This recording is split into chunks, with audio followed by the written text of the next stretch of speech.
The mechanical and game balance difficulties with high-level epic play in D&D are well documented, but we're looking at something rather different. Rather than the mechanical challenge, it's the roleplay challenge at this level. Our adversaries are no longer the scheming Grand Vizier trying to take the throne. It's the big tentacle monster thing that's going to eat the world. How do you interact with that? How do you roleplay with it? This video is a bit of an overview, my top 4 Dungeon Master tips on how we can get things back down to earth, or Faerun if you prefer, to keep the player characters grounded while they are battling in the stars.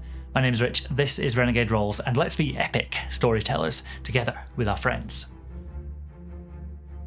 This is one of many of my unproven hypotheses, but I wonder if the reason why so many games finish around level 12 or so is that consciously or unconsciously, DMs struggle to find characters who can challenge the characters' personalities, not just their hit points. The highest level adversary in the D&D 2024 Monster Manual is the Archpriest or the Archmage, who clock in at CR 12. Now the problems of challenge rating and how to make balanced fights your players, they're well documented elsewhere, but this is still a yawning gap. If you're playing at level 15 upwards, the characters are going to wipe the floor with them. It's not going to be an interesting fight. So the temptation as Game Master is to bring in more and more epic enemies, which are less and less human. But as I've said in previous videos, link in the description for that one, having enemies that your characters can hate, having enemies that your players can hate, is one of the best ways of keeping your players engaged and excited to be playing. But an adversary who opposes player characters, not just because it's who they are, it's not just what their nature is, like a big purple worm, but someone who chooses to be abhorrent, to have disgusting values to our characters, those are the ones that your players will love to hate. The great big anthropomorphic personification in the room is death. A fundamental of all good storytelling is that story is change. Life to death is one of the biggest changes that someone could go through. It's obviously traumatic for the person involved, but it should be a big deal for everyone else in the group. Assuming you have an adventuring party of people who do care about each other, this should be one of the ultimate stakes and a really good story beat. How do we make death meaningful at a high level when we have access to wish spells, reincarnation? An easy way, though not my preferred way of doing this, is to ban reincarnation of any sort. This could be just a meta out of character round a table ban and say I'm not having wish at my table, or it could be something in world where culturally, if someone comes back from the dead, then they are ostracized from everything. However, my preferred option is to allow these spells rules as written, but to really emphasize the cost. Make it clear that just because this character's back from the dead doesn't mean that death won't want them back again.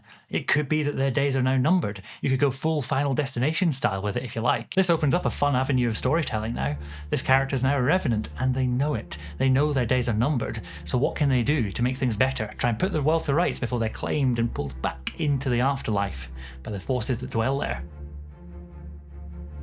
A big roleplay difficulty when working at a high level is to help things feel grounded, to help things feel personal and connected to the beginnings of the story, which you might have had years ago, when the characters are so far from home and have changed so much from the people that they were when they started. Luckily, so many of the solutions to this are actually made more available and easier to work with when we get to high level. Telepathy spells open up from a pretty low level, and I love the idea of a character checking in with the family every so often, like someone away on a work trip, sort of phoning in and saying, "Hi, how's the family doing? I'm off fighting some evil eldritch horror. Have you put the kids to bed?" As Dungeon Master, I'd be looking to use that kind of thing regularly. Maybe in the middle of this epic sword fight, they get a call from home and says, "Hey, so you know how we said that little Thunderheart shouldn't be getting a pet? Well, he's kind of made friends with a baby owlbear.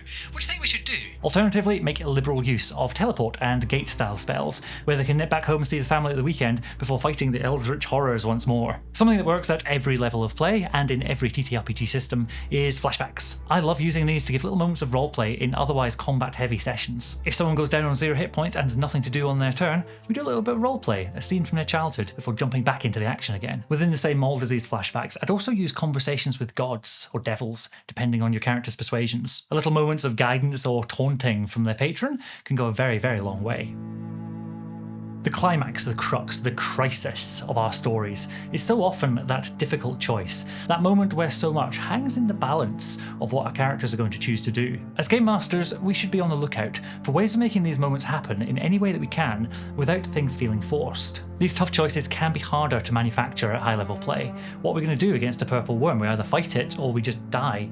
That's not an interesting or difficult decision. Instead, I'd be looking hard at the individual goals of the player characters. Do they have goals which are in contradiction to each other? They probably want to stay alive, but they also want to save their family and friends. can we as game masters put those two against each other, force them to choose between one and the other? Maybe, and thanks to my friend Salty Nick for this example, the only way to defeat the evil terror for 1,000 years, to send it back to where it came from, is to become it yourself. If the characters know that those are the stakes, that a huge self-sacrifice and becoming an evil creature in order to do something good is the only way for things to go back to normal, at least for everyone else. I love that. That is so clever. All of these role-playing tips, they only work if your players care about the world that you're building. This video here is my 6-step guide to collaborative world building, joining with your players to create something wonderful together. You will come with me. What, again? Oh, it's the third time this week. Would you like a loyalty card? A what? A loyalty card. Heroes who die 10 times get a little badge.